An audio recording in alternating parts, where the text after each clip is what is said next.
News, आवाज महाराष्ट्राचा। बारामतीतील विमान अपघातात महाराष्ट्राचे उपमुख्यमंत्री अजित पवार यांचे निधन झाले आहे।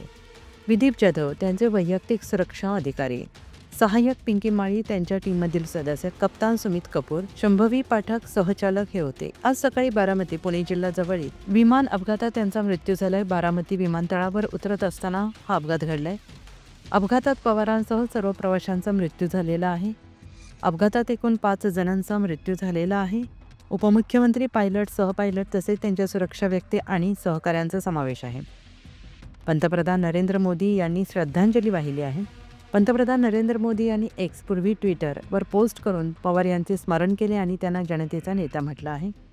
त्यांनी त्यांच्या प्रशासनिक कौशल्याचे, गरीब आणि दुर्बलांकडे लक्ष देणाऱ्या कार्याचे कौतुक केलं आहे। तसेच इतरांना झालेल्या या दुःखासाठी त्यांनी संवेदना व्यक्त केली आहे। पवार हे महाराष्ट्रातील अत्यंत प्रभावशाली राजकीय नेते होते आणि 6 वेळा उपमुख्यमंत्री म्हणून सेवा बजावली होती। त्यांच्या अचानक निधनामुळे राजकीय आणि लोकमानसावर मोठा धक्का बसलेला आहे। या घटनेवर राज्यभर आणि देशभर राजकीय नेते, कार्यकर्ते, नागरिक शोक व्यक्त करत आहेत। अनेकांनी त्यांच्या कुटुंबास तसेच महाराष्ट्रवासियांना धैर्य आणि सामर्थ्याच्या शुभेच्छा दिल्या आहेत।